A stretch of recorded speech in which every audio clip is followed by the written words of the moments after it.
حافظ احسان صاحب ہمارے ساتھ موجود ہیں، ماہر قانون سے بات کرتے ہیں۔ حافظ احسان صاحب، جس طرح فیصلہ آیا ہے اور جو شکایات کی جا رہی تھیں کہ حق دفاع نہیں دیا گیا، 342 کے بیان کے لیے ٹائم مانگ رہے تھے وہ نہیں دیا گیا، سائفر کیس میں جو وکلا ٹیم ہے وہ کہہ رہی ہے کتنی تیزی سے سارا معاملہ نمٹایا گیا، تو آپ دیکھ رہے ہیں کچھ زیادہ ہی اسپیڈی یہاں پر جسٹس نظر آ رہا ہے، تو فیئر بھی ہے یا آپ سمجھ رہے ہیں کہ یہ سارا اس پہ تحفظات پی ٹی آئی اٹھائے گی؟ بسم اللہ الرحمن الرحیم، آپ کا بہت شکریہ کہ آپ نے موقع دیا۔ اس کیس کے بھی دو ایسپیکٹس ہیں، ایک اس کا ایسپیکٹ جو ہے وہ ہے لیگل ایسپیکٹس ہے، اور ایک اس کا ایسپیکٹ جو ہے وہ پروسیجرل ایسپیکٹس ہے۔ اگر اب لیگل ایسپیکٹس کے اوپر بات کی جائے تو اس کے اندر دو چیزیں اس ریفرنس کے اندر آئی تھیں۔ ایک اس کے اندر ریفرنس جو آیا جو نیب نے دسمبر 2023 کے اندر فائل کیا، اس کے اندر یہ کہا گیا کہ جی آپ نے جو گفٹ سے 2018-19 کے اندر ایز اے پرائم منسٹر کے طور پہ لیے تھے، 108 گفٹ جو تھے وہ آئے تھے، اور اس کے اندر 58 گفٹس ایسے تھے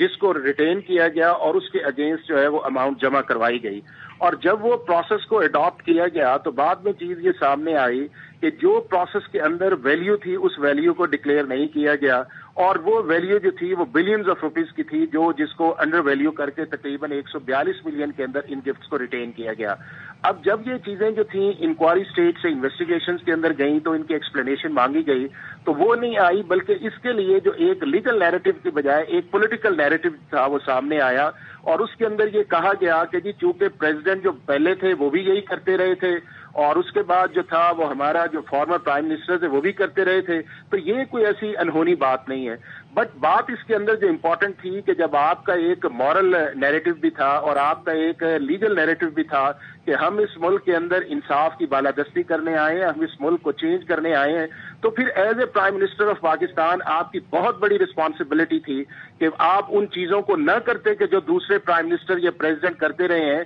اور آپ اس لیگل سٹینڈنگ پہ کھڑے رہتے کہ نہ میں یہ گفٹ رکھوں گا اور نہ ہی ان گفٹس کو انڈر ویلیو کر کے اپنے پاس لے کر جاؤں گا۔ اب دو چیزیں جو تھیں، جب آپ کے خلاف کیس بنا جو سیکشن 9 کے نیچے آیا تو اس کے اندر جب ایویڈنس پہ بات آئی تو ایویڈنس کے اوپر بھی جو چیزیں جب دوبارہ ری اسیس کروائی گئیں تو اس کے اندر بھی جو ہے آپ نے دیکھا ہوگا کہ آج بھی 78 کروڑ روپے کا جو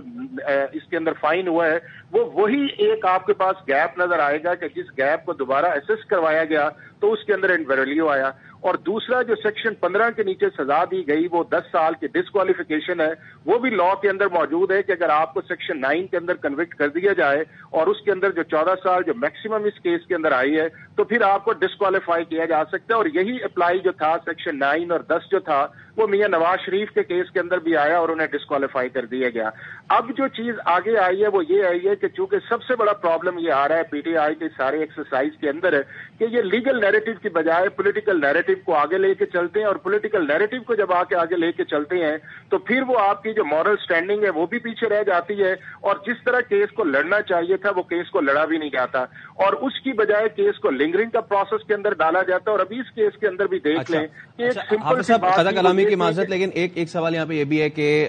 342 کا بیان بھی ہونا تھا آج، ساتھ ساتھ جو وکلا ہیں بانی پی ٹی آئی کے، ان کا یہ کہنا ہے کہ انہیں آج اپنے فائنل کلوزنگ ریمارکس دینے تھے، فائنل کلوزنگ جرا کرنی تھی، اس کا حق انہیں نہیں دیا گیا، تو اس کو کیسے دیکھتے ہیں؟ اب اس کے اندر یہ ہے کہ اب